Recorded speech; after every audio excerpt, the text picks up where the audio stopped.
Como se manter calmo e positivo na vida. Uma adaptação de Café e Capítulos, sua dose de literatura contemporânea. Sabe aquela sensação de acordar já cansado? Os pés ainda nem tocaram o chão e a mente já está a mil.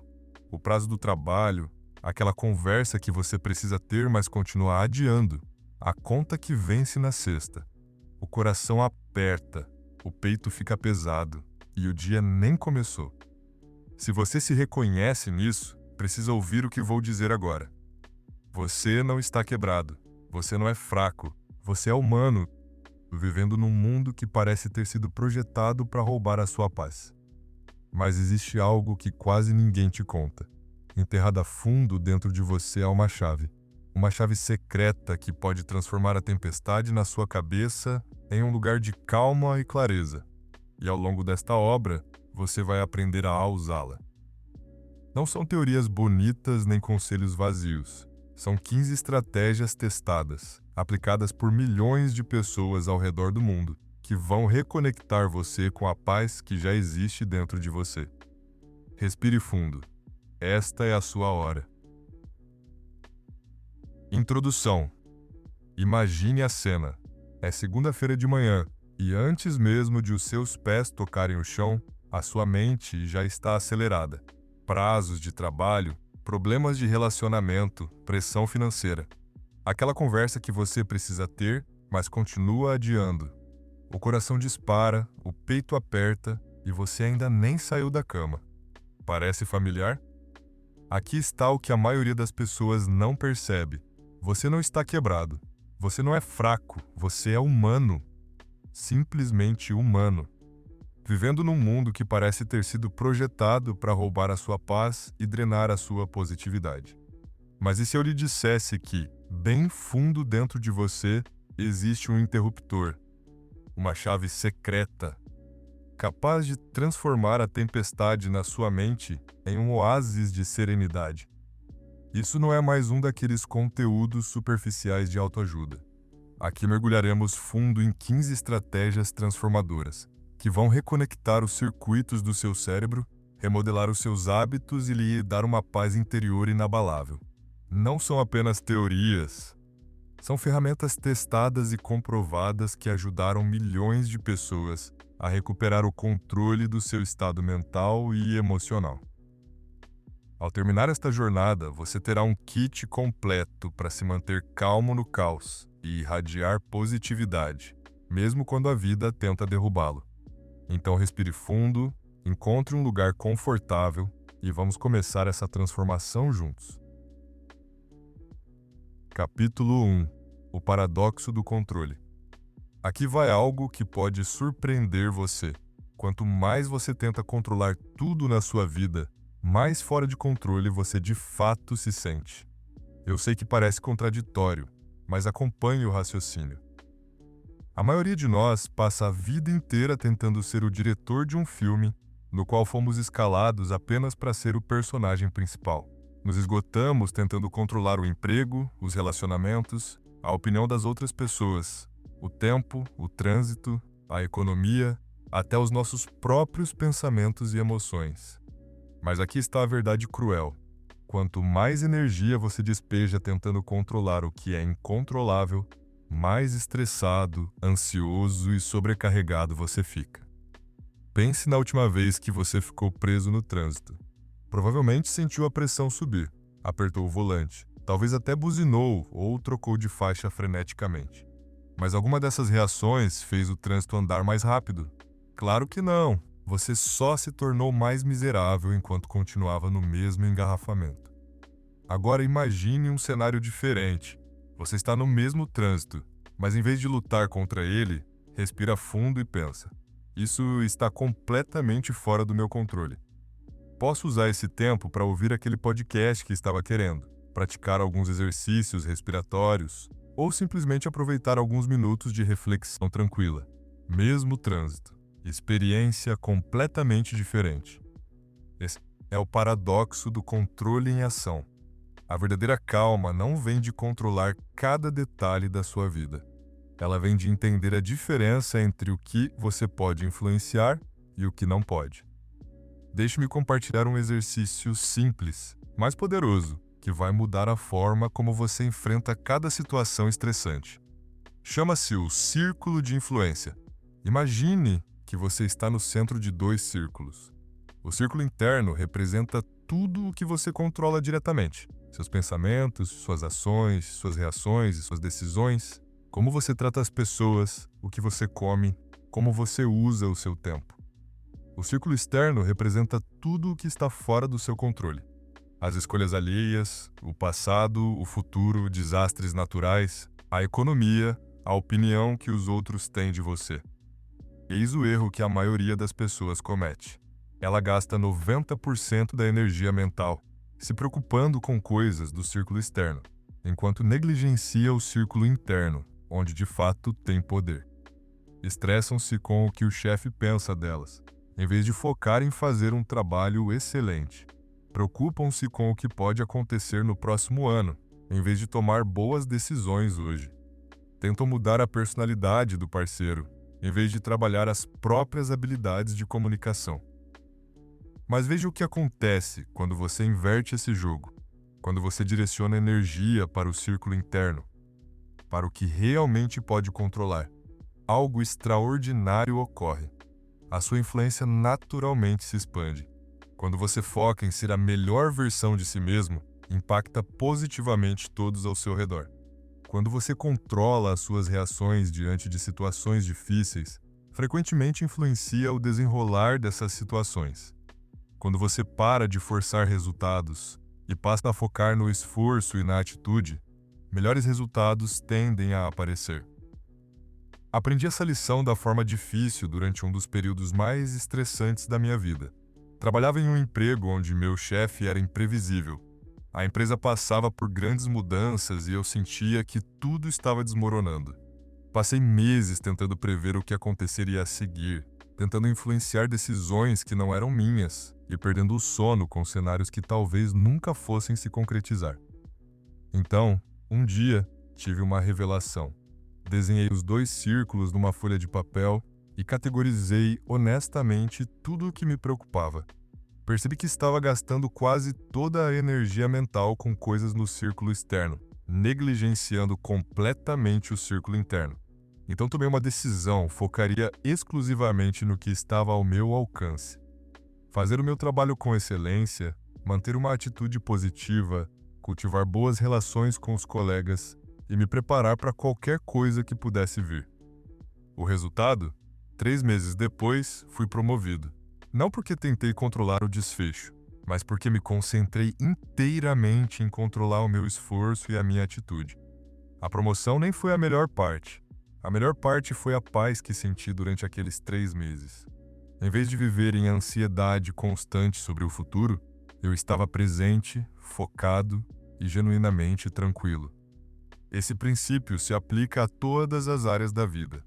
Nos relacionamentos, você não pode controlar se alguém vai amá-lo de volta, mas pode controlar o quanto cuida e respeita essa pessoa. Na carreira, você não pode controlar se será promovido, mas pode controlar a qualidade do trabalho que entrega. Na saúde, você não pode controlar a genética, mas pode controlar os seus hábitos diários. O belo dessa abordagem é que ela é libertadora. Quando você realmente aceita o que está fora do seu controle, para de desperdiçar energia lutando batalhas que não pode vencer. Para de ficar acordado à noite repassando conversas que não pode mudar, ou ensaiando cenários que talvez nunca aconteçam. Começa a dormir melhor, pensar com mais clareza e se sentir mais calmo. Mas atenção, isso não significa se tornar passivo ou desistir dos seus sonhos. Significa canalizar a energia para onde ela realmente pode fazer diferença. Significa tornar-se estrategicamente calmo, em vez de reativamente desesperado. Capítulo 2 – A Revolução da Gratidão. Quero falar sobre gratidão, mas não da forma que você espera. A maioria das pessoas acha que gratidão é fazer uma lista de coisas boas na vida e chamar isso de prática. É um começo agradável, mas não é capaz de criar uma positividade profunda e duradoura. O que buscamos é a gratidão real. O tipo que transforma completamente a sua visão de mundo. Trata-se de encontrar ouro nas sombras. Deixe-me contar sobre Sara, uma mulher que perdeu o emprego durante a recessão. No começo, ela ficou devastada. Havia trabalhado na mesma empresa por 12 anos e, de repente, estava desempregada, com contas a pagar e uma família para sustentar. Nas primeiras semanas, ela estava com raiva, amargura e terror sobre o futuro. Mas então, algo mudou. Em vez de se fixar no que havia perdido, Sara começou a fazer uma pergunta diferente. Pelo que posso ser grata nessa situação? Parece absurdo, não é? Ser grata por ter perdido o emprego. Mas eis o que ela descobriu. O desemprego lhe deu a primeira pausa real em mais de uma década. Ela percebeu que havia ficado num emprego que lentamente drenava sua alma, permanecendo apenas por se sentir segura e familiarizada. A pausa forçada permitiu que ela se reconectasse com a família, redescobrisse interesses abandonados e avaliasse honestamente o que queria da carreira. 6 meses depois, Sara abriu sua própria empresa de consultoria, fazendo um trabalho pelo qual era apaixonada. 2 anos mais tarde, ganhava mais do que jamais havia ganho como empregada e trabalhava com clientes de quem genuinamente gostava. Ela me disse: ser demitida foi a melhor coisa que já me aconteceu, mas eu nunca teria visto dessa forma se não tivesse aprendido a buscar os presentes ocultos nas situações difíceis. Isso é o que chamo de gratidão revolucionária, a prática de encontrar valor e significado até nos momentos mais desafiadores da vida. Não se trata de fingir que coisas ruins são boas, nem de ignorar dores reais. Trata-se de treinar o cérebro para buscar lições, oportunidades de crescimento e benefícios inesperados que frequentemente acompanham as nossas lutas. Aqui está uma prática simples e poderosa para começar a cultivar isso. Toda noite, em vez de apenas listar 3 coisas pelas quais é grato, desafie-se com estas 3 perguntas. Qual foi uma dificuldade que enfrentei hoje e o que ela me ensinou? Qual foi uma coisa que não saiu como planejado e como ela pode ter me protegido ou me redirecionado para algo melhor? Quem me frustrou ou desafiou hoje e como isso me ajudou a praticar paciência, empatia ou força interior? Em vez de escrever "sou grato pela minha saúde", você pode escrever "sou grato pela dor de cabeça que tive esta manhã, porque ela me lembrou de beber mais água e cuidar melhor de mim". Em vez de "sou grato pela minha família", pode escrever "sou grato pela discussão com meu filho adolescente, porque ela me mostrou que ele se sente seguro o suficiente para expressar os seus sentimentos reais comigo e me lembrou de ouvir mais e dar menos sermão". Essa mudança de perspectiva é incrivelmente poderosa, porque treina o cérebro a buscar oportunidade e significado em cada situação. Quando você pratica a gratidão revolucionária consistentemente, desenvolve o que chamo de visão de benefícios. A capacidade de enxergar o lado positivo, mesmo nas nuvens mais escuras. E aqui está onde fica realmente interessante. Quando você começa a buscar lições e benefícios em situações difíceis, passa-se a experimentar menos situações como verdadeiramente difíceis.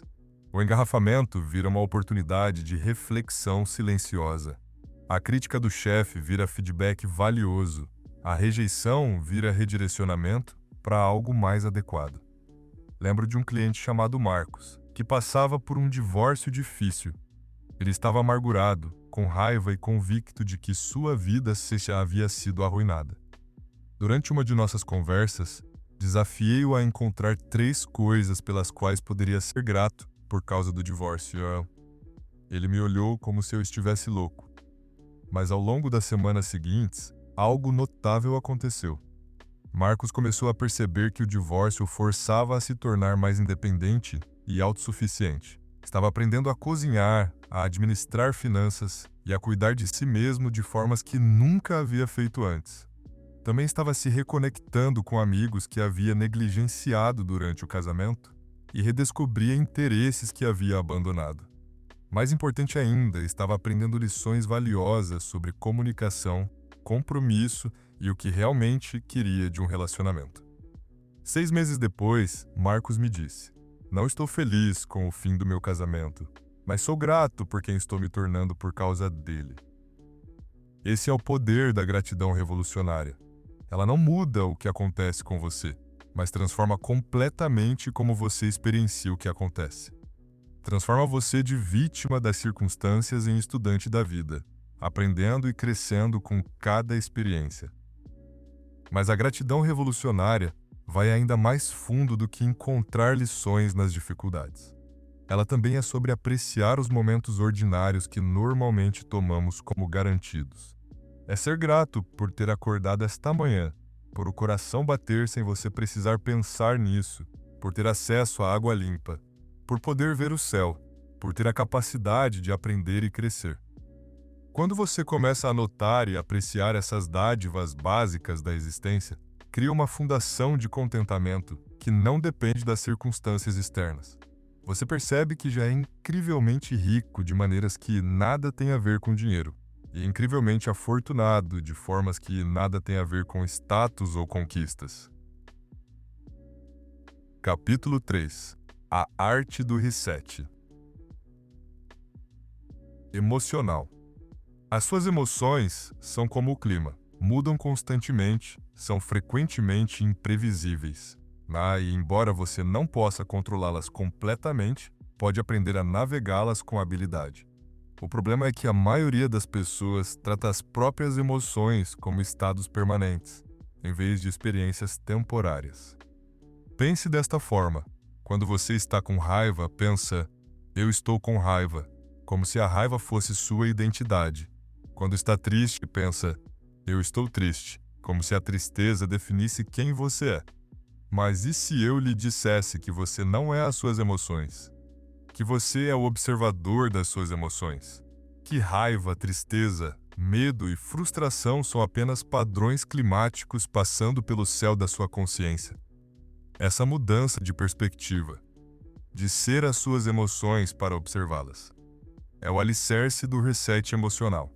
É a diferença entre ser apanhado numa tempestade e observar a tempestade de dentro de uma casa segura e aquecida. Deixe-me compartilhar a técnica de reset emocional mais poderosa que já aprendi. Chamo-a de método PAR, e ela pode mudar o seu estado emocional em menos de 60 segundos. P significa pause. No momento em que perceber que está sendo dominado por uma emoção negativa, diga mentalmente ou em voz alta: "Pare." Isso interrompe a inércia da espiral emocional e cria um instante de pausa. A significa aspire. Respire. Não qualquer respiração, mas um tipo específico que ativa o sistema nervoso parasimpático. Inspire lentamente pelo nariz por 4 tempos. Segure por 4 tempos. Expire pela boca por 6 tempos. O prolongamento da expiração é a chave porque ativa a resposta de relaxamento do corpo. R significa registre. Observe a sua emoção com curiosidade, não com julgamento. Em vez de pensar, "Não devia me sentir assim", ou "Isso é terrível", tente, "Que interessante. Estou sentindo raiva agora. O que terá desencadeado isso? O que essa emoção está tentando me dizer?" E significa execute com intenção. Agora que você criou algum espaço entre si e a emoção, pode escolher a sua resposta. Em vez de apenas reagir automaticamente, pergunte-se: qual seria a resposta mais útil nesta situação? Como quero me apresentar aqui? Aprendi essa técnica durante um dos períodos mais desafiadores da minha vida, quando estava lidando com uma crise familiar. Minha resposta padrão ao estresse era ou desligar completamente ou explodir de frustração. Nenhuma das duas era útil, mas quando comecei a usar o método PARE consistentemente, descobri que conseguia permanecer calmo e sereno, mesmo em situações extremamente difíceis. A chave é a prática. Não espere estar no meio de um furacão emocional para tentar essa técnica. Pratique quando estiver levemente irritado ou um pouco ansioso. Quanto mais você a usar em situações de baixo risco, mais disponível ela estará quando você realmente precisar. Mas o reset emocional não é apenas sobre gerenciar emoções negativas. É também sobre amplificar as positivas. A maioria das pessoas é muito melhor em ruminar sobre o que deu errado do que em saborear o que deu certo.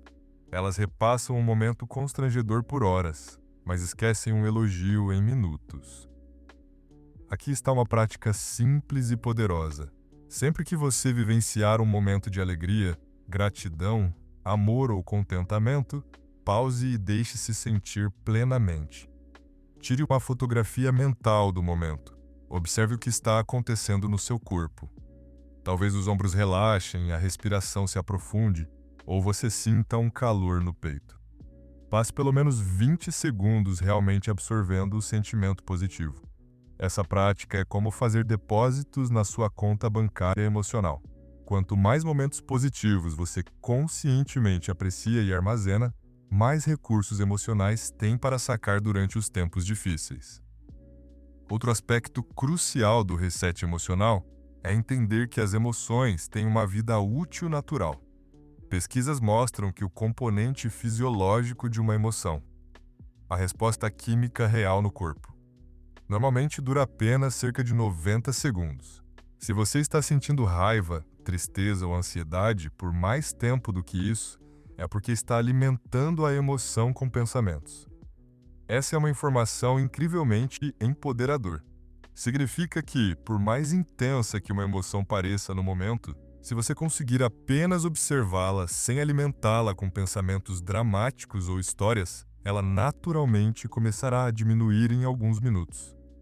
Vivenciei isso em primeira mão durante uma apresentação de trabalho particularmente estressante. No meio dela, percebi que havia cometido um erro significativo nos dados. Meu primeiro instinto foi entrar em pânico, e eu podia sentir a ansiedade subindo no peito. Mas em vez de espiralar para pensamentos do tipo "vou ser demitido" ou "todos acham que sou incompetente", simplesmente reconheci o sentimento. Estou me sentindo ansioso agora. É compreensível, dada a situação. Respirei fundo algumas vezes, corrigi o erro e continuei com a apresentação. A ansiedade passou em alguns minutos e consegui terminar com segurança. Mais tarde, vários colegas comentaram como eu havia lidado bem com o erro e quão profissional permaneci sob pressão. Capítulo 4. Reescrevendo a sua história interior.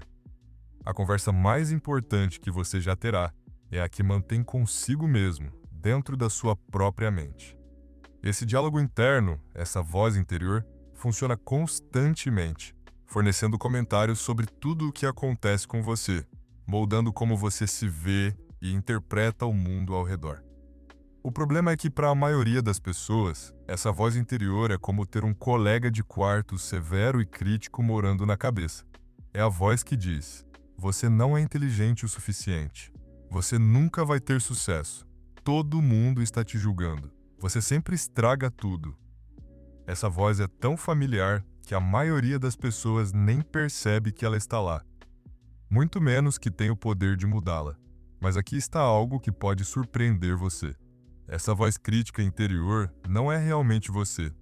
É uma coleção de programações antigas, coisas que você ouviu de pais, professores, colegas e da sociedade ao longo da vida. É a voz dos seus medos, das suas inseguranças e das suas crenças limitantes. O verdadeiro você. A parte consciente, atenta e sábia. Tem o poder de observar essa voz e escolher se vai ouvi-la ou não.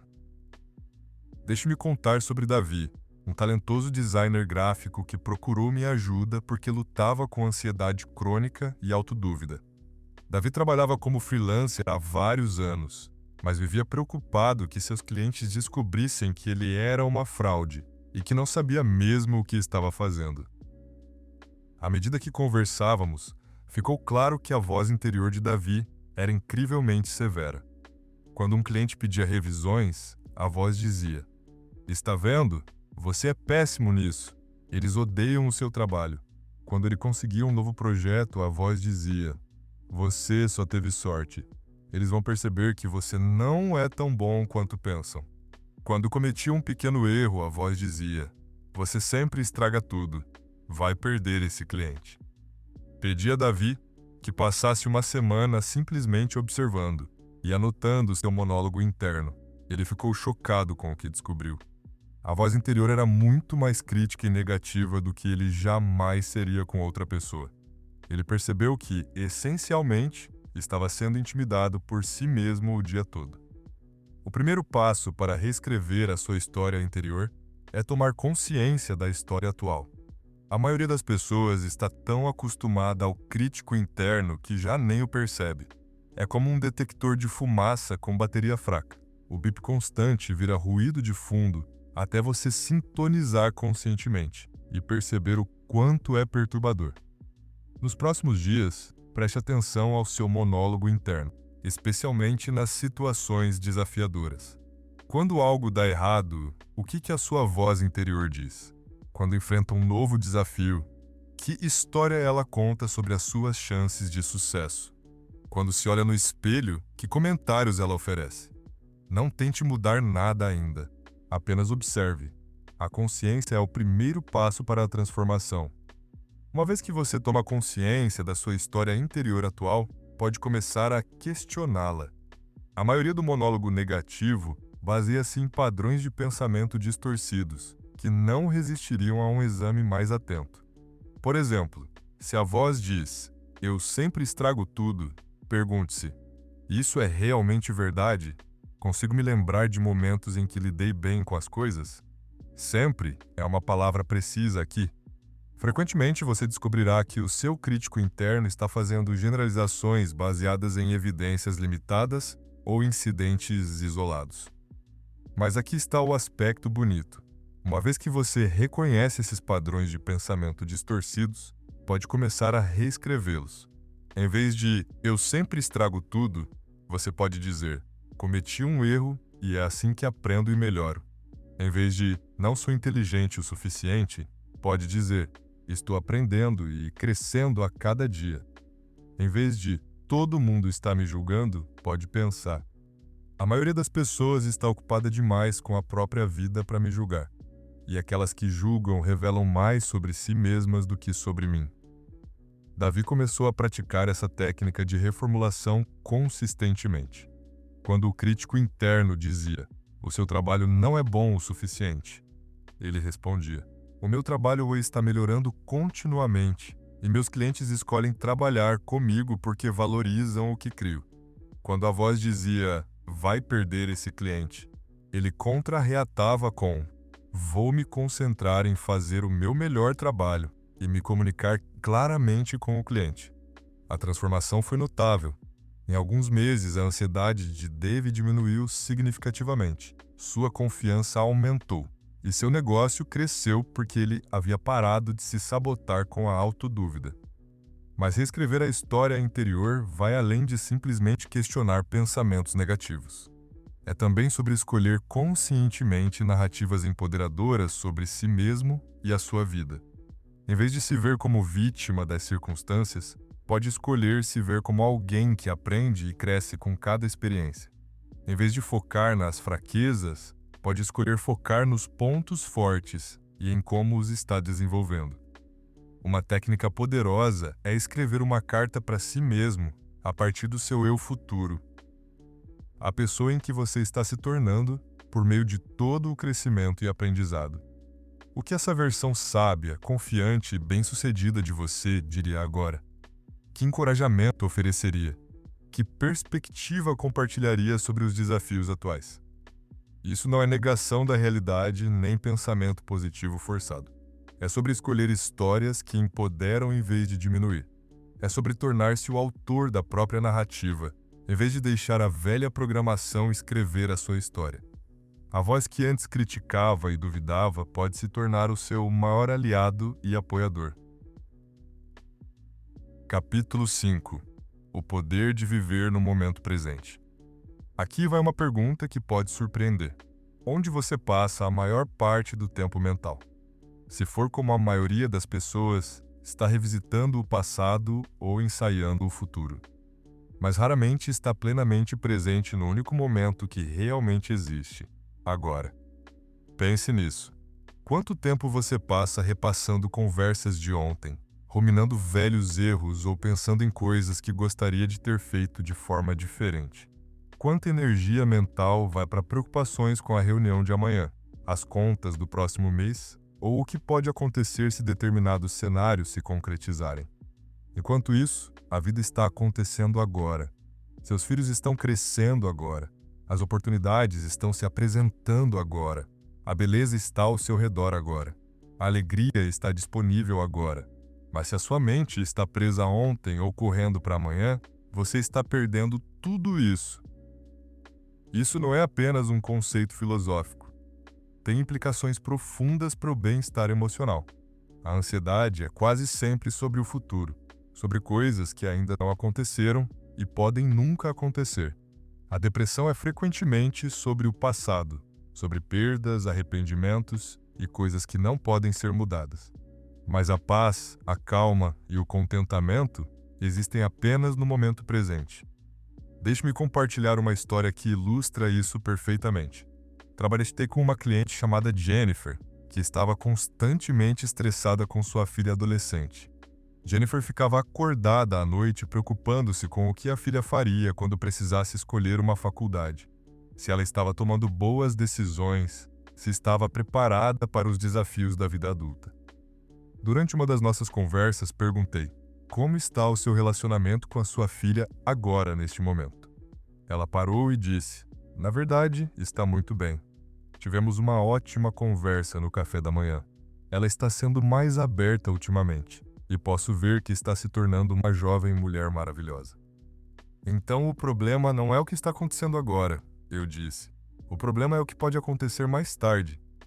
Jennifer percebeu que estava tão ocupada se preocupando com cenários futuros que estava perdendo a oportunidade de apreciar e fortalecer o relacionamento com a filha no presente. Isso é o que chamo de síndrome da viagem no tempo, o hábito de deixar mentalmente o momento presente para visitar o passado ou o futuro. A ironia é que quanto mais tempo você passa se preocupando com o futuro, menos presente está para criar o futuro que realmente quer. Viver no momento presente não significa ser passivo ou ignorar o planejamento. Significa reconhecer que todo o seu poder existe no presente. Você não pode mudar o passado a partir do passado. Só pode mudar a sua relação com ele a partir do presente. Você não pode viver no futuro. Só pode se preparar para ele a partir do presente. Aqui está uma prática simples, mas transformadora, que vai ancorá-lo no momento presente. A técnica 5-4-3-2-1. Sempre que perceber que a mente está acelerada em direção ao futuro ou presa no passado, ative os seus sentidos para se trazer de volta ao agora. Observe 5 coisas que pode ver ao seu redor agora. Realmente olhe para elas, suas cores, formas, texturas. Observe 4 coisas que pode tocar: a temperatura do ar na sua pele, a textura das suas roupas, a superfície onde está sentado. Observe 3 coisas que pode ouvir. Talvez seja o barulho do trânsito lá fora, o ronco do ar-condicionado ou o som da própria respiração. Observe 2 coisas que pode cheirar. Observe uma coisa que pode saborear. Esse exercício simples o tira imediatamente da cabeça e o traz para o corpo, do tempo para o momento presente. É como lançar uma âncora no mar da consciência, dando-lhe um ponto estável de referência no aqui e no agora. Outra prática poderosa de presença é o que chamo de meditação da tarefa única. Escolha-se uma atividade rotineira. Lavar a louça, escovar os dentes, andar até o carro. E a faça com atenção completa. Em vez de deixar a mente vagar, traga plena consciência à experiência sensorial do que está fazendo. Quando lavar a louça, note a temperatura da água, a sensação do sabão, o som das bolhas, o movimento circular das mãos. Quando escovar os dentes, note o gosto da pasta, a sensação das cerdas, o ritmo do movimento. Isso pode parecer entediante, mas é incrivelmente pacífico e enraizante. Você vai se surpreender com o quanto até as atividades mais mundanas se tornam agradáveis quando você lhes dá total atenção. Mas talvez o aspecto mais importante de viver no presente seja aprender a apreciar o que já está aqui. A maioria das pessoas está constantemente focada no que falta, no que está errado ou no que precisa ser diferente. Pensa: serei feliz quando receber essa promoção ou estarei satisfeito quando emagrecer? Ou vou relaxar quando esse período estressante terminar? Mas a felicidade não é um destino que você alcança.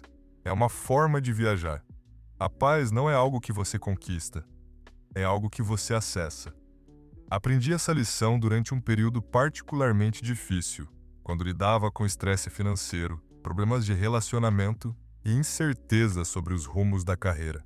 Estava tão focado em resolver todos esses problemas que perdia as coisas boas que estavam acontecendo simultaneamente.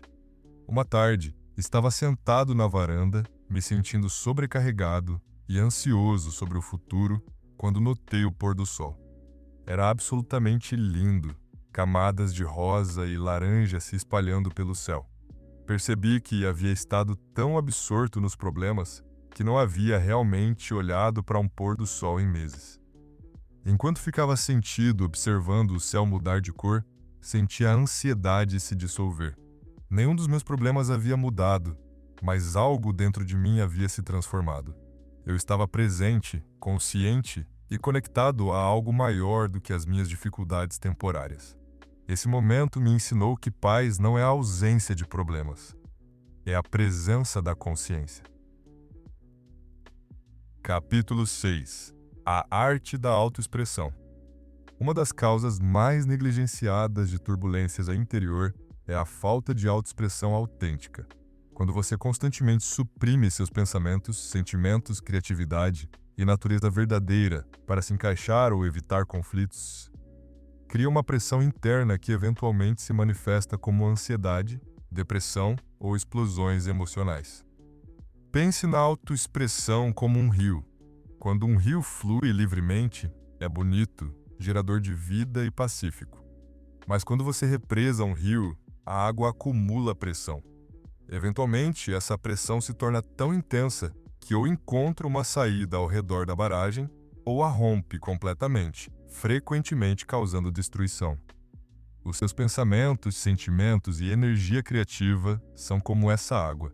Quando você os permite fluir naturalmente por meio de expressão saudável, sente-se vibrante, autêntico e em paz. Mas quando os contém constantemente por medo, vergonha ou desejo de agradar aos outros, cria uma pressão interna que rouba a sua calma e apaga a positividade natural. Aprendi essa lição pela minha própria experiência com perfeccionismo e a necessidade de agradar a todos. Por anos, estava tão preocupado em dizer a coisa certa, parecer de forma certa e atender às expectativas de todos que perdi o contato com quem eu realmente era. Tornei-me como um ator representando um papel, mas havia esquecido que o roteiro deveria ser a minha própria vida. O ponto de ruptura chegou durante um encontro de família, quando meu tio fez um comentário que achei profundamente ofensivo. Em vez de falar, sorri educadamente e não disse nada, como sempre fazia. Mas por dentro eu estava fervilhando. Passei o resto da noite me sentindo com raiva, não apenas do meu tio, mas de mim mesmo, por não ter tido coragem de expressar os meus pensamentos verdadeiros. Aquela noite me fez perceber que havia feito isso a vida toda, engolindo palavras, suprimindo opiniões e escondendo o eu autêntico para evitar conflito ou rejeição. Não era de admirar que me sentisse tão ansioso e desconectado. Autoexpressão não significa que você precisa compartilhar cada pensamento com cada pessoa ou se tornar confrontador. Significa criar saídas saudáveis para o seu mundo interior e aprender a se comunicar autenticamente com as pessoas que mais importam. Uma das formas mais poderosas de autoexpressão é o diário. Mas não o tipo em que você apenas registra o que aconteceu durante o dia. Estou falando de uma escrita bruta, honesta, um fluxo de consciência onde você despeja tudo que está na mente no papel, sem se preocupar com gramática, ortografia ou se faz sentido. Defina um temporizador para 10 minutos e escreva continuamente sobre o que estiver em mente. Não se edite. Não se preocupe em ser positivo ou negativo. Apenas deixe tudo fluir. Escreva sobre medos, sonhos, frustrações, esperanças, pensamentos aleatórios, insights profundos. Essa prática é incrivelmente terapêutica porque dá ao seu mundo interior permissão de existir fora da sua cabeça. Quando você mantém pensamentos e sentimentos dentro, eles tendem a fazer loops e se intensificar. Mas quando os expressa externamente, mesmo que seja apenas no papel, eles perdem grande parte da sua carga emocional. Outra forma profunda de autoexpressão é a criatividade.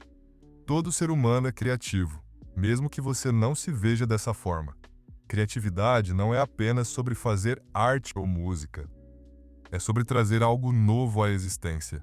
Seja um jardim, uma refeição, uma solução para um problema ou uma forma de organizar o seu espaço de vida.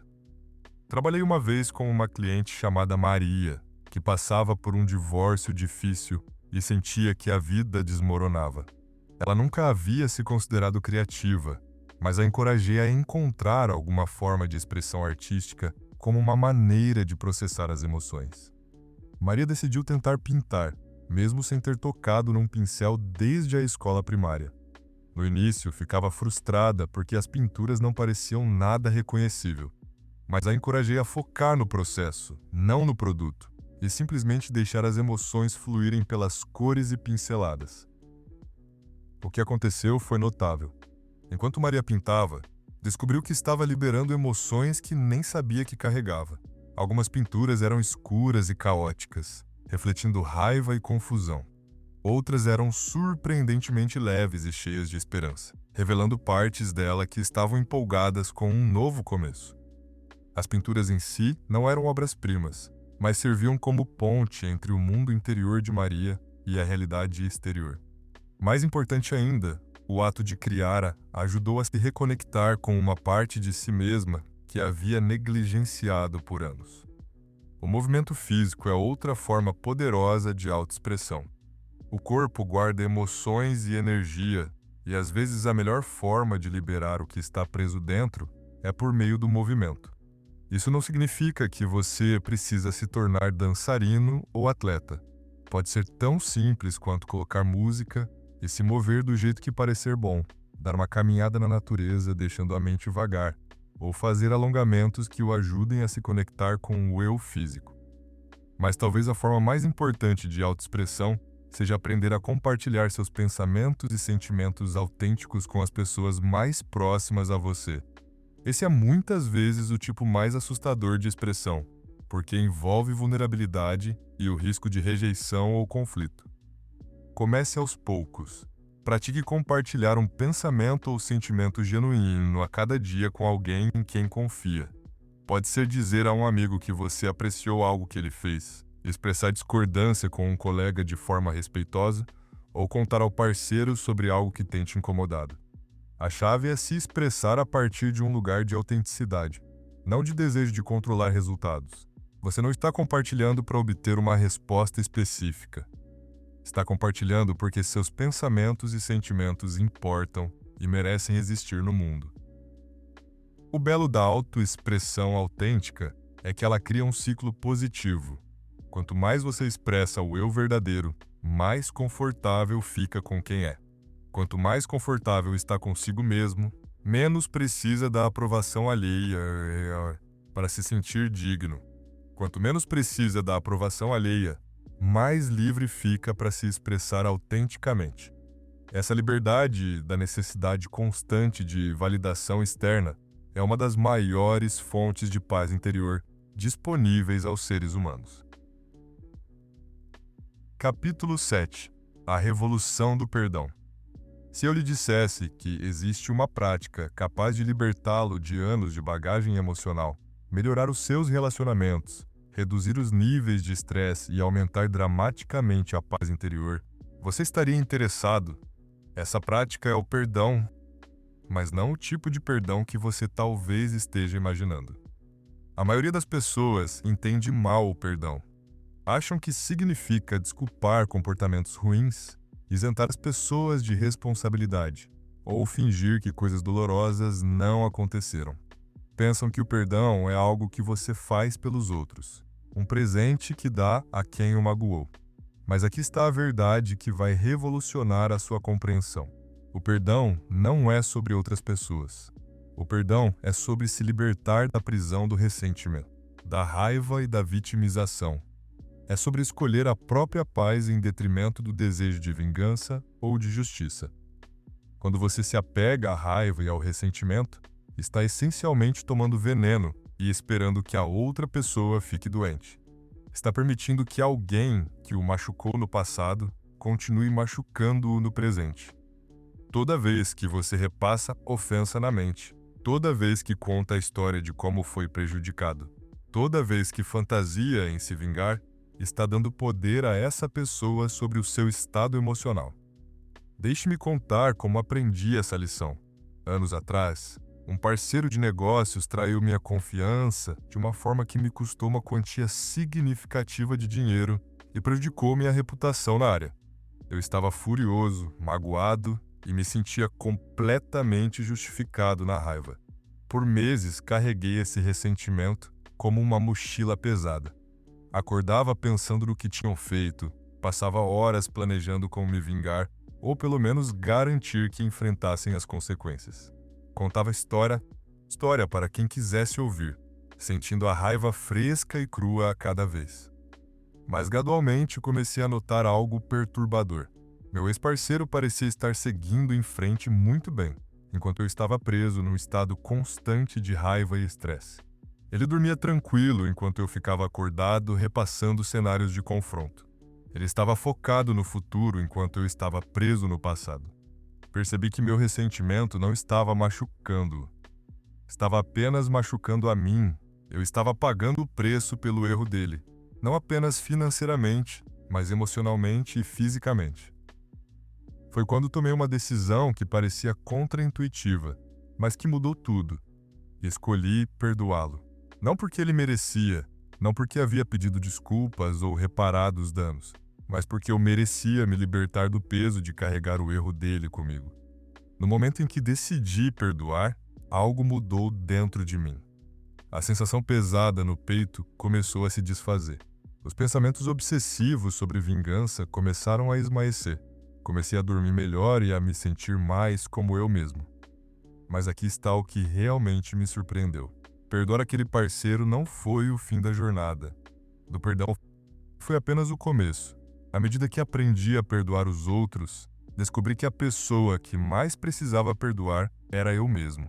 Frequentemente, somos os críticos mais severos de nós mesmos, carregando culpa e vergonha por erros cometidos anos ou até décadas atrás. Repassamos fracassos, criticamos escolhas e nos punimos por não sermos perfeitos. O auto-perdão é uma das práticas mais desafiadoras, mas também das mais libertadoras.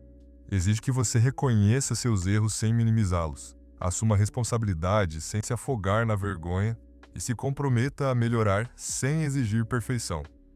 Lembro de trabalhar com um cliente chamado Roberto, que carregava culpa por mais de 20 anos por um incidente de direção bêbada na faculdade. Ninguém se feriu, mas ele havia colocado pessoas em risco e não conseguia se perdoar pela estupidez e egoísmo daquela ação. Essa culpa estava envenenando cada área da vida de Roberto. Ele sabotava relacionamentos porque não se sentia digno de amor. Recusava oportunidades de carreira porque achava que não merecia sucesso. Vivia em constante depressão de baixo nível porque não conseguia se perdoar por um erro que cometera quando era quase um adolescente. Trabalhar com Roberto no auto-perdão foi um processo gradual. Precisamos ajudá-lo a ver a diferença entre responsabilidade e auto-tortura. Responsabilidade significava reconhecer a seriedade do que havia feito, aprender com isso e se comprometer a nunca repetir. Auto-tortura significava se punir indefinidamente por um erro que não podia ser desfeito. A virada chegou quando Roberto percebeu que a recusa em se perdoar não estava servindo a ninguém. Não o tornava uma pessoa melhor, nem prevenia erros futuros. Apenas o mantinha preso na vergonha, impedindo-o de contribuir positivamente para o mundo. Uma vez que Roberto se perdoou, tornou-se apaixonado pela prevenção de acidentes com álcool.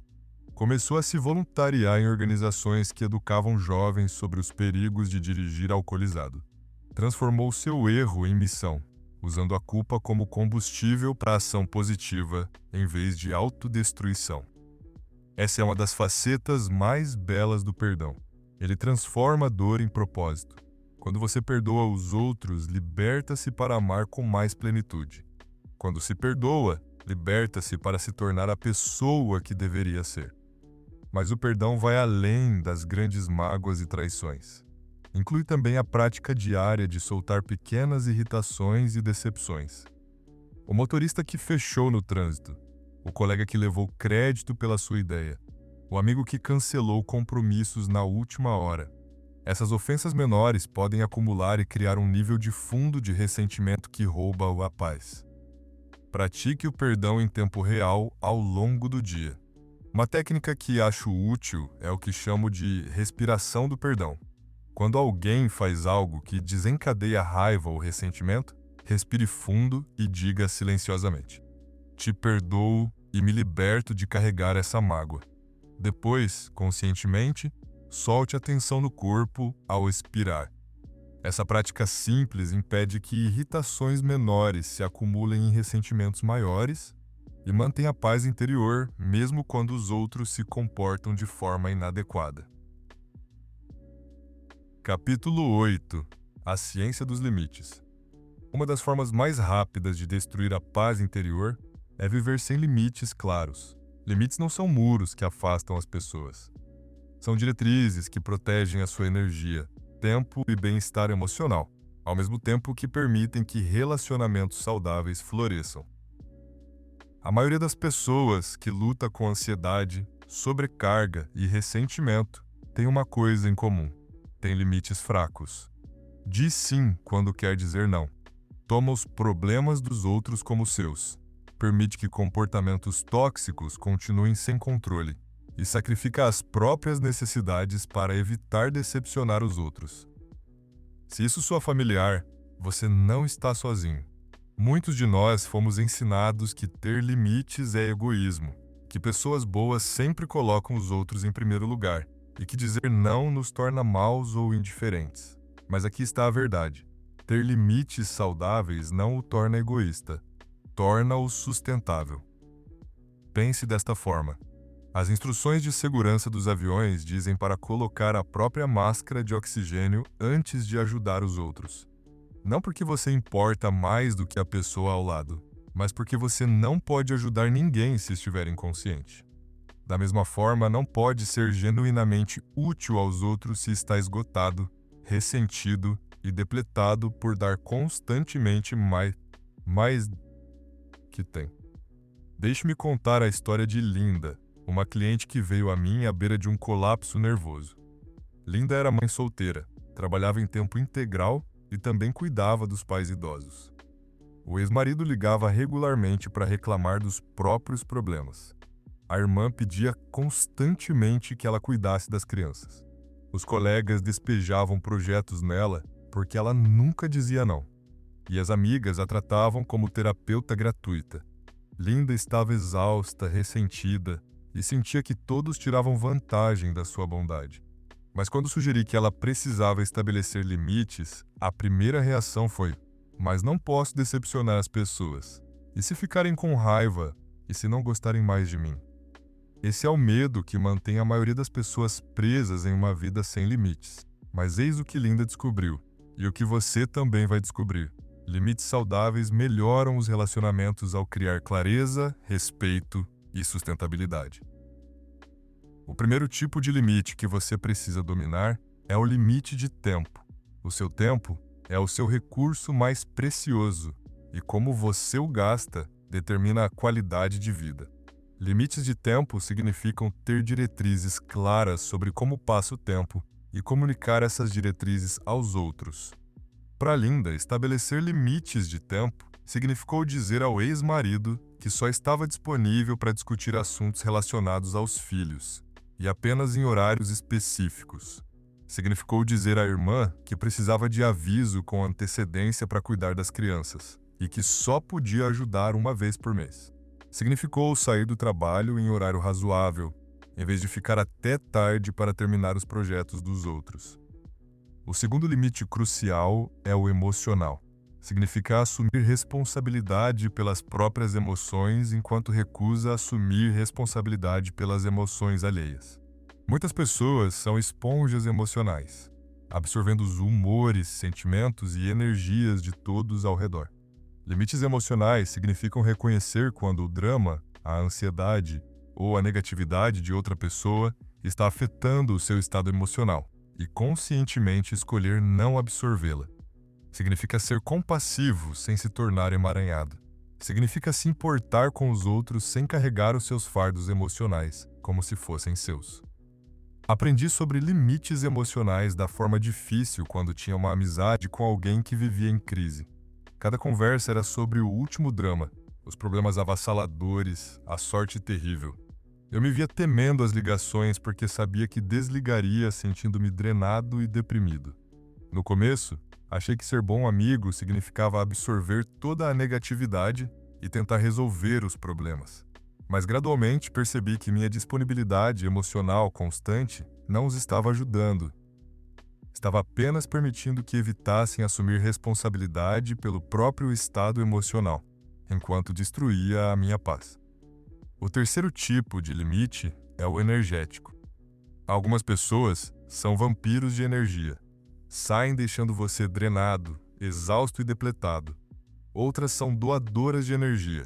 Saem deixando você elevado, inspirado e energizado.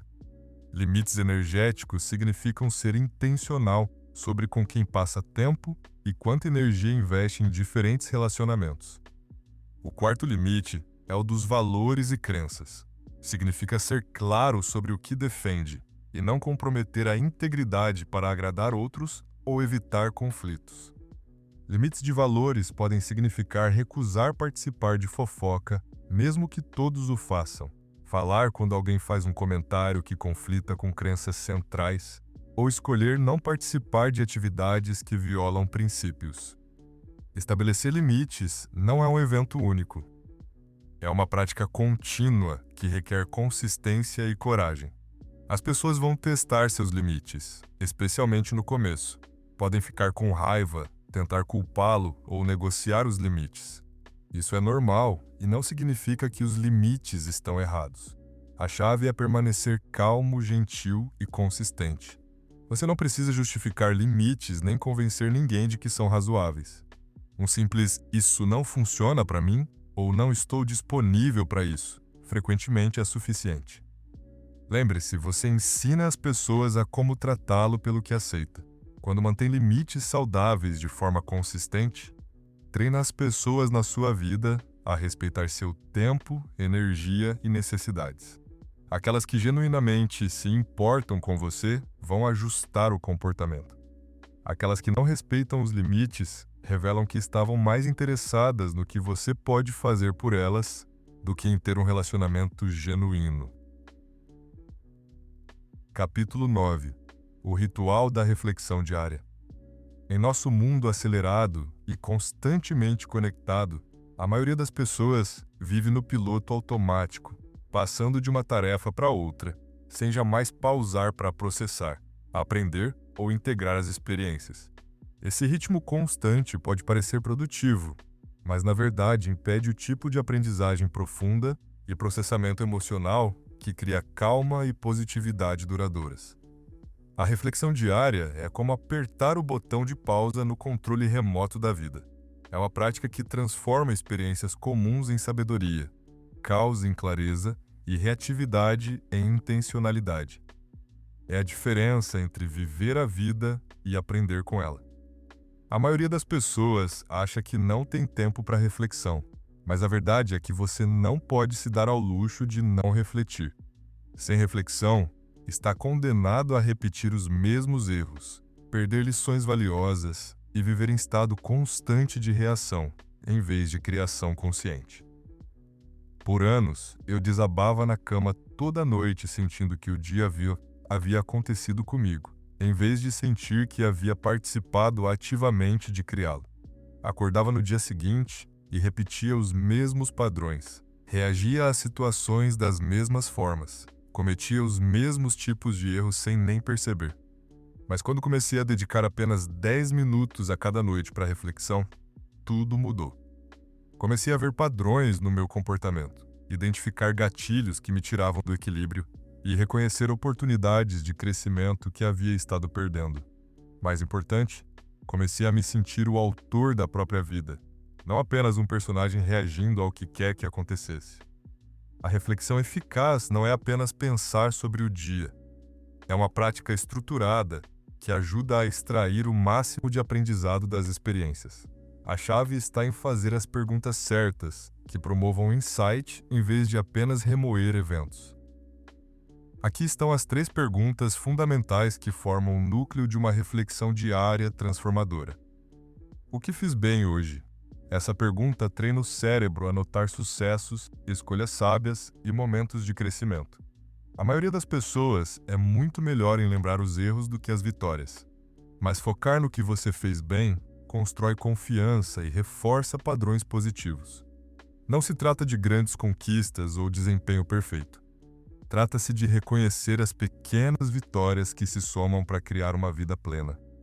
A segunda pergunta é: o que poderia ter feito diferente? Observe que não é o que fiz de errado ou como fracassei. Essa reformulação é crucial porque aborda erros e desafios com curiosidade, não com julgamento. Posiciona os tropeços como oportunidades de aprendizado, não como falhas de caráter. Essa pergunta ajuda a identificar áreas de crescimento sem disparar vergonha ou autocrítica. A terceira pergunta é: pelo que sou grato neste dia? Essa pergunta garante que a prática de reflexão contribui para a positividade geral e bem-estar emocional, mesmo nos dias difíceis. Geralmente, há pequenos momentos de graça, gentileza ou beleza que você pode reconhecer e apreciar. À medida que você desenvolve essa prática, pode adicionar camadas que aprofundam a autoconsciência. Uma adição poderosa é a reflexão emocional. Que emoções experienciei hoje e o que as desencadeou? Isso o ajuda a se tornar mais consciente dos seus padrões emocionais e das situações ou pensamentos que tendem a tirá-lo do equilíbrio. Outro componente valioso é a reflexão nos relacionamentos. Como me apresentei nos meus relacionamentos hoje? O que contribuí para as interações que tive? Isso não é sobre julgar se os outros o trataram bem ou mal. É sobre assumir responsabilidade pelo próprio papel nos relacionamentos. Você também pode incluir reflexão orientada ao futuro, com base no que aprendi hoje, como quero me apresentar amanhã. Isso conecta a reflexão à ação, garantindo que os insights se traduzam em mudança de comportamento. A chave para tornar a reflexão uma prática sustentável é mantê-la simples e consistente. Encontre um horário que funcione para a sua agenda. Talvez enquanto toma o café da manhã, durante o trajeto ou antes de dormir. Comece com apenas 5 ou 10 minutos e foque na consistência, não na perfeição. Com o tempo, você descobrirá que a reflexão diária cria um ciclo positivo. Quanto mais você reflete, mais consciente fica durante as experiências cotidianas. Quanto mais consciente, melhores escolhas faz. Quanto melhores as escolhas, mais experiências positivas tem sobre as quais refletir. Capítulo 10. Construindo resiliência mental. A vida vai testá-lo. Isso não é pessimismo, é realidade. Você vai enfrentar contratempos, decepções, perdas e desafios que o abalem profundamente. A questão não é se essas coisas vão acontecer, mas como você vai responder quando acontecerem. É aí que entra a resiliência mental. Resiliência mental não é sobre ser durão ou insensível. Não é sobre fingir que coisas difíceis não doem ou que você não é afetado pelos desafios da vida. A verdadeira resiliência é a capacidade de sentir o impacto total das experiências difíceis, enquanto mantém a capacidade de se recuperar, aprender e continuar avançando. Pense na resiliência como uma árvore numa tempestade. A árvore que sobrevive não é a que é rígida e inflexível. Essa se quebra quando o vento fica forte demais. A árvore que sobrevive É a que dobra com o vento, tem raízes profundas para ancorá-la e pode flexionar e se adaptar enquanto mantém sua estrutura essencial. Construir resiliência mental é como desenvolver qualquer outra força. Requer prática consistente e progressão gradual. Você não constrói força física tentando levantar o peso máximo no primeiro dia de academia. Da mesma forma, constrói resiliência mental praticando com desafios menores, para estar preparado quando os maiores chegarem. Um dos componentes mais importantes da resiliência é o que os psicólogos chamam de flexibilidade cognitiva, a capacidade de adaptar o pensamento quando as circunstâncias mudam.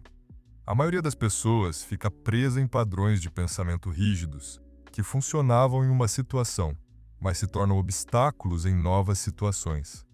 Flexibilidade cognitiva significa reconhecer quando velhos padrões não estão mais servindo e desenvolver novas formas de pensar e responder. Aprendi sobre flexibilidade cognitiva durante um dos períodos mais desafiadores da carreira. Havia construído um negócio de sucesso usando estratégias que funcionavam bem numa economia em crescimento.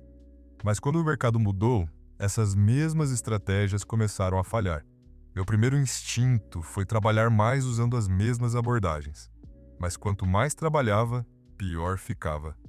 A virada chegou quando percebi que precisava mudar completamente o pensamento sobre o negócio. Em vez de tentar forçar estratégias antigas em circunstâncias novas, precisava desenvolver abordagens inteiramente novas.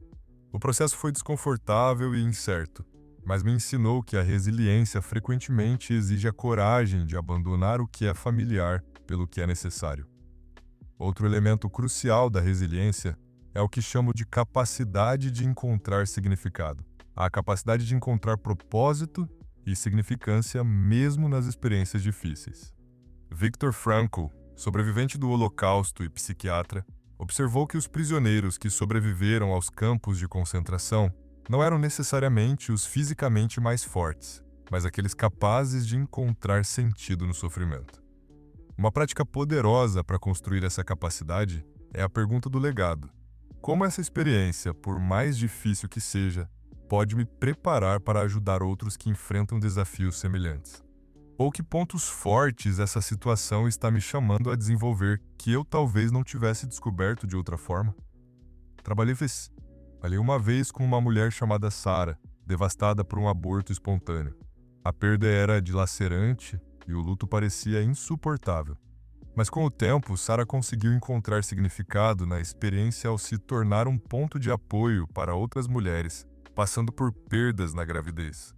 A própria dor lhe deu uma empatia profunda e uma compreensão que permitiam ajudar outras de formas que alguém que não vivenciou aquela perda simplesmente não conseguiria. Construir resiliência também requer desenvolver rituais de recuperação, práticas específicas que ajudam você a se recuperar mais rapidamente de contratempos e desafios. Esses rituais são diferentes para cada pessoa, mas tipicamente incluem elementos que restauram energia física, equilíbrio emocional e clareza mental. Podem ser atividades físicas como exercício ou tempo na natureza, saídas criativas como música ou arte, conexões sociais com pessoas de apoio, práticas espirituais como meditação ou oração, ou simplesmente atividades de conforto como leitura ou um banho quente. Talvez o mais importante seja aceitar que a luta é uma parte normal da experiência humana, não um sinal de que algo está errado com você ou com sua vida. Nossa cultura frequentemente promove a ilusão de que a vida deveria ser fácil e confortável, que se você estiver fazendo as coisas certo, não deveria enfrentar desafios significativos. Mas essa expectativa, na verdade, torna você menos resiliente, porque faz com que interprete dificuldades normais da vida como evidência de fracasso ou inadequação. Quando aceita que desafios são parte inevitável do crescimento, desenvolve a força emocional para lidar com o que quer que apareça. Capítulo 11. O poder da visualização. A sua mente é a ferramenta criativa mais poderosa que você possui, mas a maioria das pessoas a usa como uma televisão quebrada presa no canal de terror. gastam energia mental visualizando os piores cenários, repassando fracassos passados e imaginando todas as formas como as coisas podem dar errado. Mas e se eu lhe dissesse que essa mesma faculdade mental pode ser o seu maior aliado na criação de calma, positividade e sucesso? A visualização não é pensamento desejoso ou fantasia. É uma técnica cientificamente comprovada que programa a mente subconsciente, prepara o sistema nervoso para o sucesso e literalmente reconecta o cérebro para reconhecer e criar os resultados que você deseja. O motivo pelo qual a visualização funciona tão poderosamente é que o cérebro não sabe a diferença entre uma experiência vividamente imaginada e uma real. Quando você se imagina lidando com uma situação desafiadora com calma e confiança, o cérebro cria as mesmas vias neurais, como se você realmente tivesse feito isso. Esse ensaio mental o prepara para responder habilidosamente quando situações semelhantes surgem na vida real. Atletas usam a visualização há décadas para melhorar o desempenho. Nadadores olímpicos visualizam cada braçada das provas. Golfistas profissionais ensaiam mentalmente suas tacadas antes de arremessos importantes. Jogadores de basquete visualizam arremessos livres bem-sucedidos antes de ir à linha.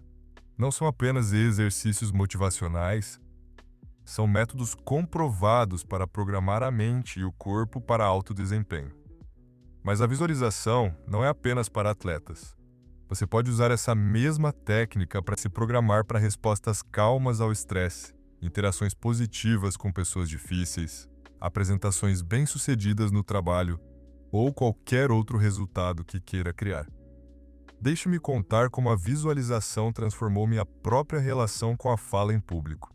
Por anos, fui aterrorizado por falar diante de grupos. O coração disparava, as palmas suavam e a mente ficava em branco. Sempre que precisava apresentar para mais de algumas pessoas, o medo era tão intenso que passava semanas imaginando todas as formas como a apresentação podia dar errado.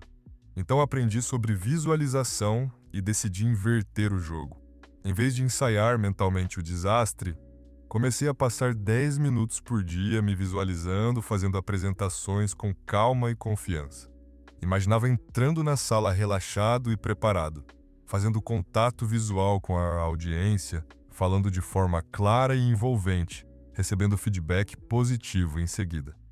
No início, essas visualizações pareciam forçadas e irrealistas, mas continuei a prática de forma consistente e gradualmente algo mudou.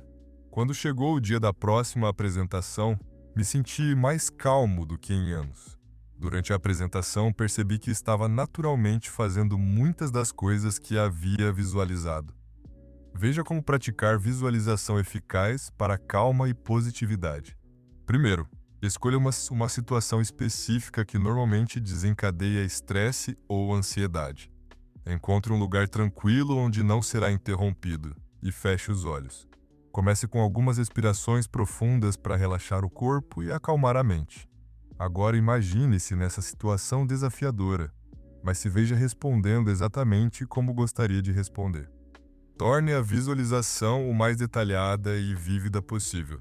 Veja-se de pé ou sentado com postura confiante. Ouça-se falando com voz calma e clara. Sinta a sensação de estar relaxado e centrado no corpo. Note as respostas positivas das pessoas ao seu redor.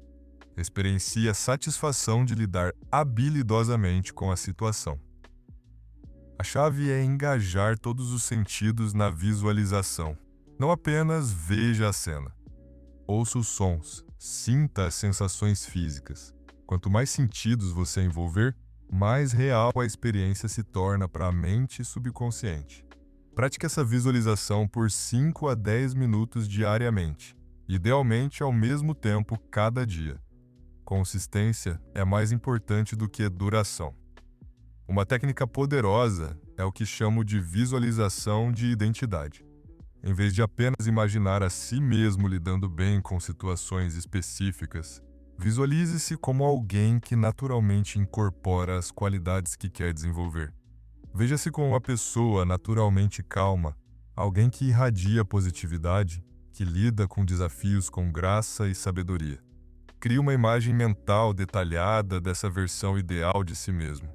Passe um tempo cada dia entrando mentalmente nessa identidade e experienciando como é ser essa pessoa. Outra aplicação poderosa da visualização é criar espaços de santuário na mente. Ambientes mentais detalhados que você pode visitar sempre que precisar restaurar a calma e a positividade. O seu santuário pode ser uma praia tranquila, onde você pode ouvir as ondas e sentir a areia quente sob os pés. Uma cabana aconchegante nas montanhas cercada de árvores altas e ar fresco. Ou um jardim bonito cheio de flores e o canto de pássaros.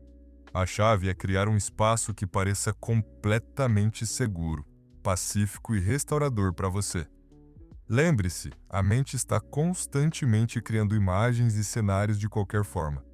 A questão é se você vai deixá-la correr solta com fantasias de medo e piores cenários, ou se vai conscientemente direcioná-la em direção aos resultados e experiências que realmente quer criar. Capítulo 12. A disciplina dos hábitos diários. A qualidade da sua vida é determinada pela qualidade dos seus hábitos diários. Isso pode parecer demasiado simples, mas é profundamente verdadeiro. Cada pensamento que você repete, cada ação que toma consistentemente e cada escolha que faz habitualmente está literalmente moldando o seu cérebro, o seu corpo e a sua experiência de vida. A maioria das pessoas subestima o poder de ações pequenas e consistentes, porque os resultados não são imediatamente visíveis. Estão à procura de transformações dramáticas que acontecem da noite para o dia. Mas a mudança real ocorre por meio do efeito composto de melhorias minúsculas repetidas consistentemente ao longo do tempo. Pense desta forma: se você melhorasse apenas 1% a cada dia durante um ano, seria 37 vezes melhor ao final do ano. Mas se piorasse apenas 1% a cada dia durante um ano, declinaria para quase zero. Essa é a matemática da formação de hábitos.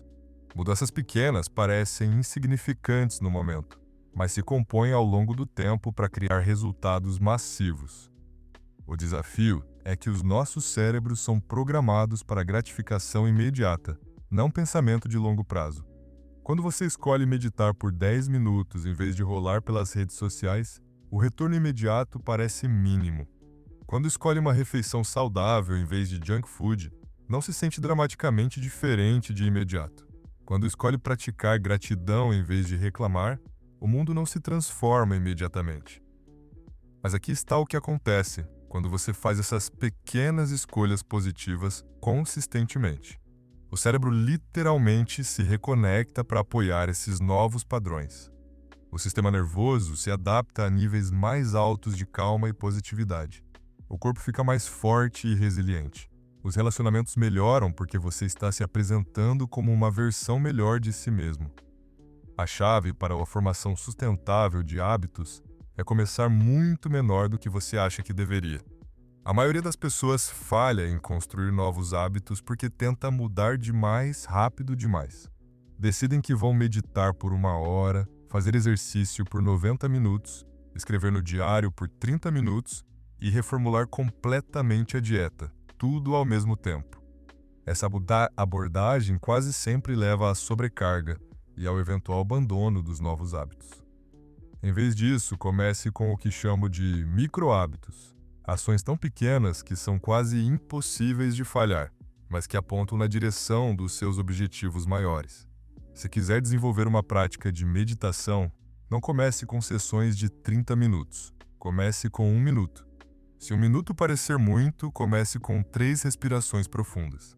Se quiser fazer exercício regularmente, não se comprometa com sessões de 1 hora na academia. Comece com 10 flexões ou uma caminhada de 5 minutos.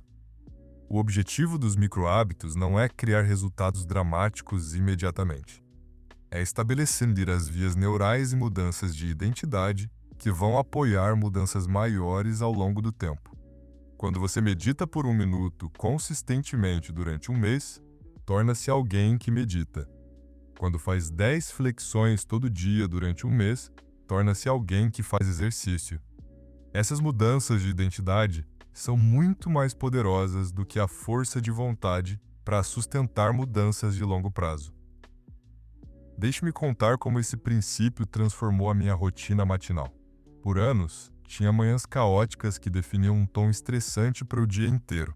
Acordava apressado, verificava o celular imediatamente, engolia café enquanto mentalmente ensaiava a lista de tarefas e entrava no dia sentindo reativo e sobrecarregado. Sabia que queria criar uma rotina matinal mais tranquila, mas toda vez que tentava implementar rituais elaborados envolvendo meditação, diário, exercício e preparação de café da manhã saudável, mantinha durante alguns dias antes de abandonar como complicado demais. Finalmente, decidi começar com apenas uma mudança minúscula: beber um copo cheio de água antes de fazer qualquer outra coisa pela manhã. Só isso. Esse hábito era tão pequeno que levava menos de 1 minuto e era virtualmente impossível de pular. Depois de um mês bebendo água logo de manhã, adicionei outro micro-hábito: fazer 5 respirações profundas antes de verificar o celular. Isso levava menos de 1 minuto e não exigia nenhum equipamento especial ou preparação. Gradualmente, ao longo de 6 meses, construí uma rotina matinal que incluía hidratação, exercícios respiratórios, breve meditação, diário de gratidão e movimento leve. Mas nunca teria mantido essa rotina se tentasse implementá-la toda de uma vez. A formação de hábitos não é apenas sobre adicionar comportamentos positivos. Também é sobre substituir padrões negativos que roubam a calma e a positividade. Hábitos negativos comuns incluem verificar o celular imediatamente ao acordar, o que inunda a mente com informações e prioridades alheias antes mesmo de você se centrar para o dia. Reclamar como forma padrão de processar experiências, o que treina o cérebro a focar em problemas em vez de soluções. E passar pelas atividades cotidianas sem presença ou consciência, criando um estresse subjacente e constante, mesmo quando não há urgência real. Um dos hábitos diários mais transformadores que você pode desenvolver é o que chamo de transições conscientes. A maioria das pessoas se move pelo dia de forma inconsciente, passando de atividade em atividade sem nenhuma pausa ou consciência. Transições conscientes envolvem fazer uma breve pausa entre atividades para se centrar e definir uma intenção para o que vem a seguir. Quando termina uma tarefa e está prestes a começar outra, faça 3 respirações conscientes e pergunte-se: como quero me apresentar para esta próxima atividade? Essa prática simples, feita consistentemente ao longo do dia, mantém a sua conexão com a presença calma. Outra prática diária poderosa é o que chamo de varredura de apreciação. Pelo menos 3 vezes ao longo do dia, pause por 30 segundos e conscientemente note algo que pode apreciar naquele momento. Pode ser a sensação do sol na pele, o gosto do café da manhã, um gesto gentil de um colega ou simplesmente o fato de que o corpo está saudável e funcionando. Essa prática treina o cérebro a notar aspectos positivos da experiência que normalmente seriam ignorados. Com o tempo, muda o seu estado mental padrão de focar nos problemas para reconhecer a abundância. Capítulo 13. A arte de soltar. Uma das maiores fontes de turbulência interior é a tendência de nos apegarmos a coisas que deveriam fluir pela vida em vez de ficarem presas a ela. Nos agarramos com força a mágoas passadas, preocupações futuras, opiniões alheias, resultados que não podemos controlar e versões de nós mesmos que não nos servem mais. Esse apego mental e emocional cria sofrimento e nos impede de experienciar a paz natural que emerge quando aprendemos a soltar. Soltar não é desistir ou se tornar passivo, é liberar o apego a resultados específicos, enquanto permanece plenamente engajado no processo de viver. É a diferença entre remar o barco rio abaixo, lutando contra a correnteza, versus remar rio abaixo trabalhando com ela. Deixe-me contar uma história que ilustra o poder de soltar. Anos atrás, trabalhava em um projeto extremamente importante para mim. Havia investido meses de tempo, recursos financeiros significativos e uma grande dose de energia emocional para fazê-lo ser bem-sucedido. À medida que o prazo se aproximava, ficou claro que, apesar de todos os esforços, o projeto não caminhava conforme eu havia imaginado. Minha primeira reação foi lutar mais. Trabalhei mais horas, gastei mais dinheiro e fiquei cada vez mais estressado e ansioso à medida que tentava forçar o resultado que queria. Quanto mais lutava, pior as coisas pareciam. Estava tão apegado à visão original que não conseguia ver possibilidades alternativas que poderiam ser realmente melhores. Finalmente, num momento de exaustão e clareza, tomei uma decisão que parecia aterrorizante, mas também libertadora. Soltei. Liberei o apego ao resultado específico pelo qual havia lutado e me abri para o que quer que estivesse destinado a se desdobrar. Isso não significou que parei de trabalhar no projeto, mas parei de tentar controlar cada detalhe de como ele resultaria. Em dias após fazer essa mudança mental, novas oportunidades começaram a aparecer que eu não havia notado antes porque estava tão focado em forçar o plano original. O projeto evoluiu numa direção que nunca poderia ter imaginado, e o resultado final era, na verdade, melhor do que o que havia originalmente vislumbrado. Uma das coisas mais difíceis de soltar é o passado. Muitas pessoas carregam velhas mágoas, arrependimentos e ressentimentos como bolsas pesadas que se recusam a pousar. Repassam conversas que gostariam que tivessem sido diferentes, se obsessionam com oportunidades que perderam e se punem por erros que cometeram há anos ou até décadas. Uma prática poderosa para liberar o passado é o que chamo de cerimônia de conclusão com gratidão. Pense em uma experiência passada que tem carregado como fardo. Escreva uma carta a essa experiência, reconhecendo a dor que causou, mas também reconhecendo os presentes que trouxe. Talvez um relacionamento difícil tenha lhe ensinado lições valiosas sobre limites. Talvez um fracasso profissional o tenha redirecionado para algo mais adequado aos seus talentos. Termine a carta agradecendo a experiência pelo que lhe ensinou e depois a libere cerimonialmente. Você pode queimá-la, enterrá-la no jardim ou simplesmente rasgá-la e jogar fora. O ato físico de liberação ajuda a mente subconsciente a entender que você está verdadeiramente soltando. Tão desafiador quanto liberar o passado é soltar a ansiedade sobre o futuro. A mente está constantemente gerando cenários sobre o que pode acontecer, a maioria dos quais nunca ocorre de fato. Essa viagem mental no tempo para futuros imaginários rouba paz e presença enquanto não traz nenhum benefício real. Quando perceber a mente gerando histórias sobre desastres futuros, gentilmente traga a atenção de volta ao momento presente perguntando: que ação posso tomar agora para influenciar positivamente essa situação? Se houver uma ação que você pode tomar, tome-a. Se não houver, conscientemente libere a preocupação e redirecione a atenção para o que está realmente acontecendo na sua vida agora. Outra área onde soltar é crucial é nos relacionamentos com outras pessoas.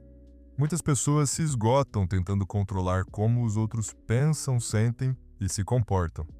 Mas aqui está uma verdade fundamental sobre relacionamentos. Você só pode controlar os próprios pensamentos, sentimentos e ações. Cada momento que passa tentando mudar alguém é um momento que não está passando se tornando a melhor versão de si mesmo.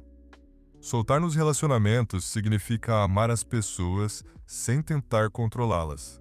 Significa expressar necessidades e limites claramente, enquanto aceita que os outros têm o direito de responder como escolherem. Significa oferecer apoio e orientação quando pedido, enquanto reconhece que os problemas das outras pessoas não são seus para resolver.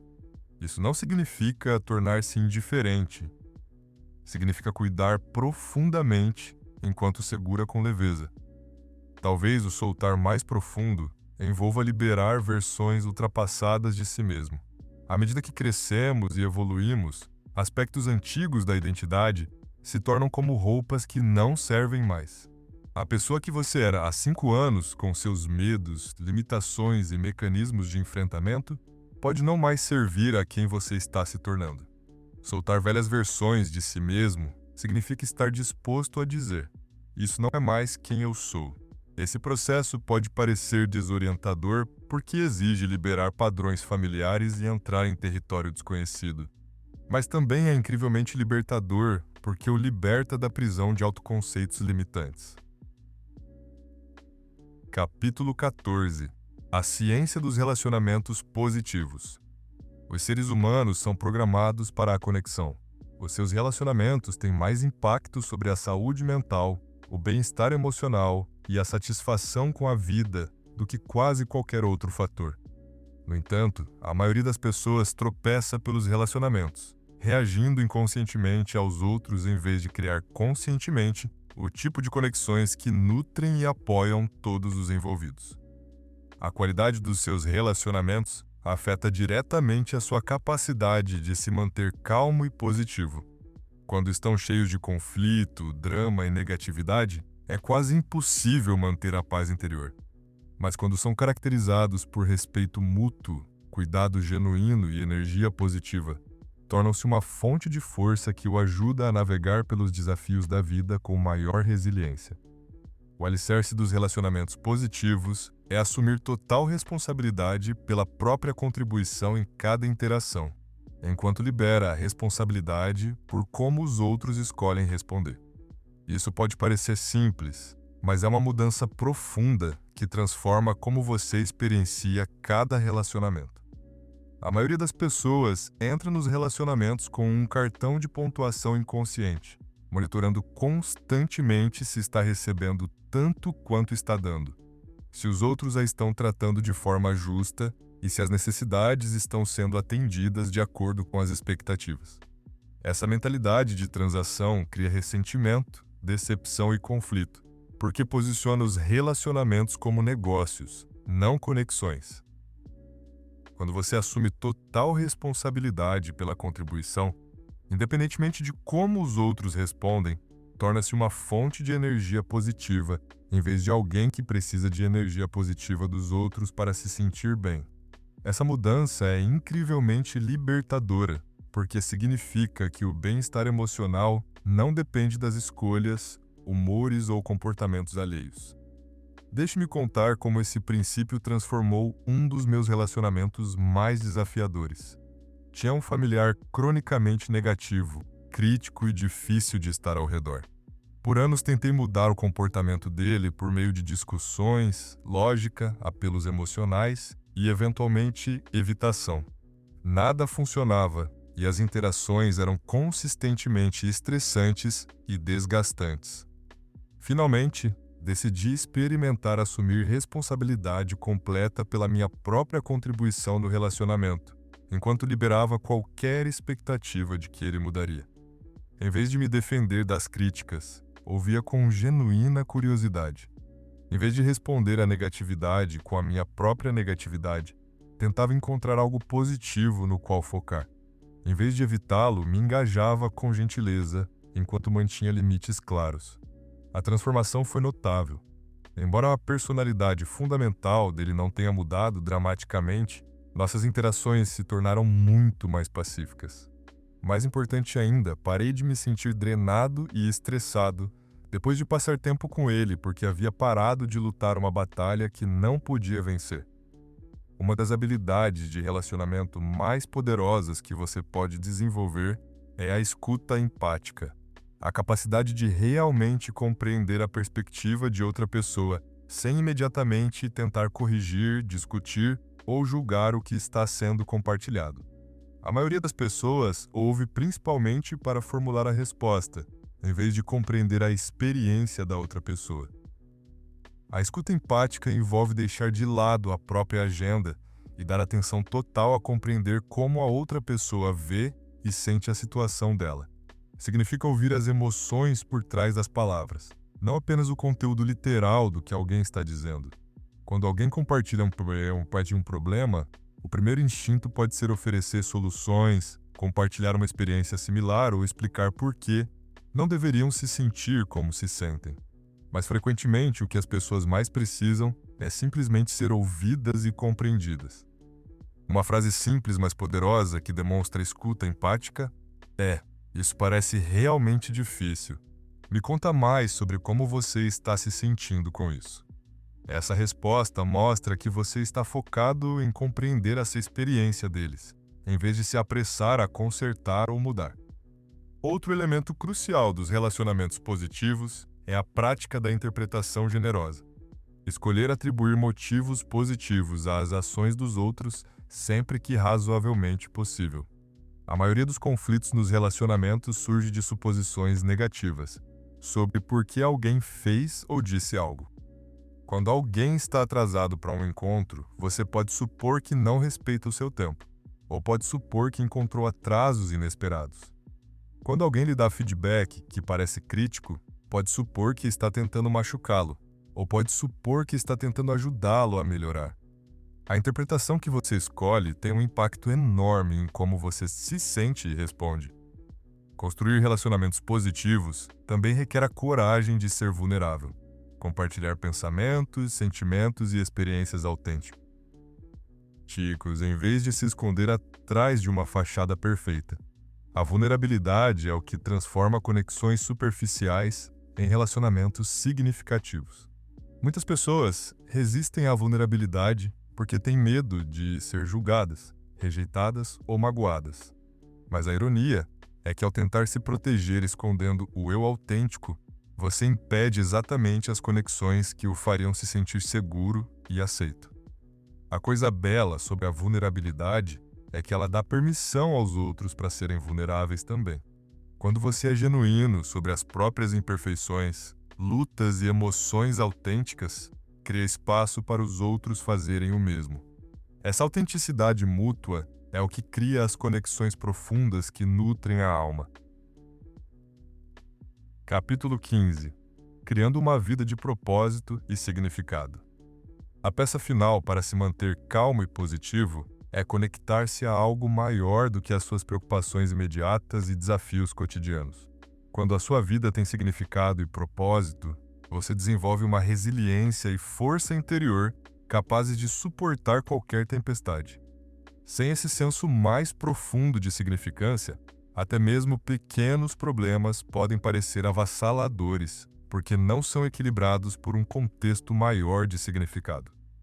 Propósito não é algo que você encontra deitado esperando ser descoberto.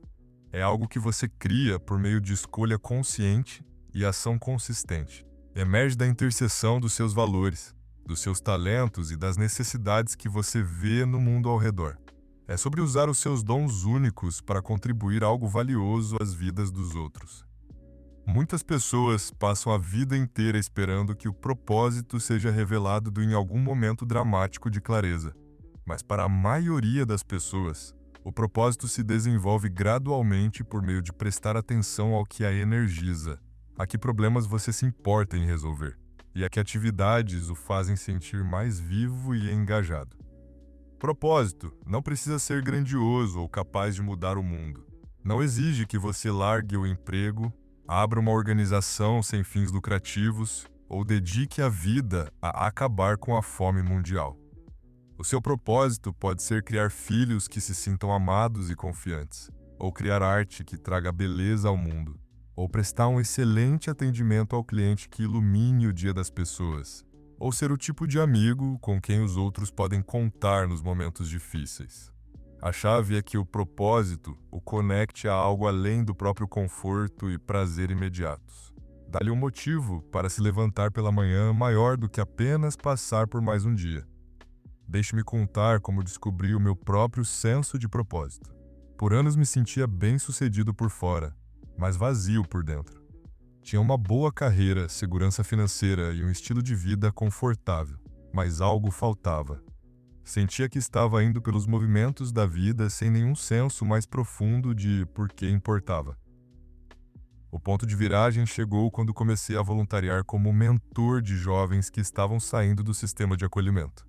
Esses jovens adultos enfrentavam desafios incríveis com muito pouco apoio, e me vi profundamente comovido pela resiliência e determinação deles em criar vidas melhores para si mesmos. À medida que passava tempo com esses jovens, percebi que a minha parte favorita do trabalho e da vida era ajudar outros a ver possibilidades que não haviam reconhecido e desenvolver habilidades que não sabiam que possuíam. Essa realização não exigiu que eu mudasse completamente a carreira, mas mudou a forma como eu abordava tudo o que fazia. Comecei a buscar formas de incorporar mentoria e empoderamento ao trabalho profissional. Passei a prestar mais atenção às oportunidades de encorajar e apoiar as pessoas ao redor. Tomei decisões sobre como passar tempo e energia com base em se estavam alinhadas com esse senso mais profundo de propósito. Ter esse senso de propósito transformou como eu experienciava a vida cotidiana. Desafios que antes pareciam avassaladores começaram a aparecer oportunidades de desenvolver força e sabedoria que eu poderia compartilhar com os outros. Contratempos tornaram-se experiências de aprendizado que me ajudariam a entender e apoiar melhor pessoas enfrentando dificuldades semelhantes. Criar uma vida de propósito também requer cultivar o que chamo de consciência de contribuição. A consciência de que as suas ações, palavras e energia estão constantemente impactando o mundo ao redor, e a escolha intencional de tornar esse impacto o mais positivo possível. Você pode pensar que o seu humor, atitude e comportamento só afetam você, mas a verdade é que está constantemente influenciando todos com quem interage, frequentemente de maneiras que nunca vai conhecer. O sorriso que você dá a um estranho pode ser exatamente o que ele precisava para atravessar um dia difícil. A paciência que você demonstra a um atendente frustrado pode restaurar a fé dele na humanidade. O encorajamento que oferece a um colega que luta pode dar a ele a confiança para perseverar e finalmente ter sucesso. Quando você se torna consciente da influência constante sobre os outros, isso transforma como você se move pelo mundo. Você começa a ver cada interação como uma oportunidade de contribuir algo positivo à vida de alguém. Percebe que o próprio estado emocional não é apenas sobre você, é sobre todos cujas vidas você toca. Outro elemento essencial de criar significado é desenvolver o que chamo de pensamento de legado. Considerar como quer ser lembrado e que tipo de impacto quer que a sua vida tenha. Não se trata de ego ou fama. É sobre entender que a sua vida importa e que as escolhas que você faz hoje estão criando a história que será contada quando você se for. Penso numa mulher que conheci chamada Eloá, que trabalhou como funcionária da cantina de uma escola por 30 anos. Em muitas medidas externas, o trabalho não era considerado importante ou prestigioso, mas Eloá tratava cada criança que passava pela fila como se fosse a pessoa mais importante do mundo. Aprendia os nomes, perguntava sobre o dia, sempre tinha uma palavra gentil ou um sorriso encorajador. Quando Eloá se aposentou, centenas de ex-alunos compareceram à sua festa de aposentadoria. Muitos compartilharam histórias sobre como a gentileza dela havia impactado suas vidas durante períodos difíceis. Alguns disseram que o encorajamento diário dela os havia ajudado a passar por problemas familiares em casa. Outros disseram que a confiança dela neles lhes havia dado segurança durante períodos acadêmicos desafiadores. O legado de Eloá não era sobre conquistas profissionais ou sucesso financeiro. Era sobre os milhares de pequenos momentos em que ela escolheu trazer amor e encorajamento às vidas das crianças que precisavam disso. Criar significado também envolve desenvolver o que os psicólogos chamam de metas transcendentes. Aspirações que o conectam a algo maior do que o sucesso e a felicidade pessoais. Essas podem ser metas ambientais, como proteger recursos naturais para as gerações futuras. Metas sociais, como reduzir a desigualdade na sua comunidade.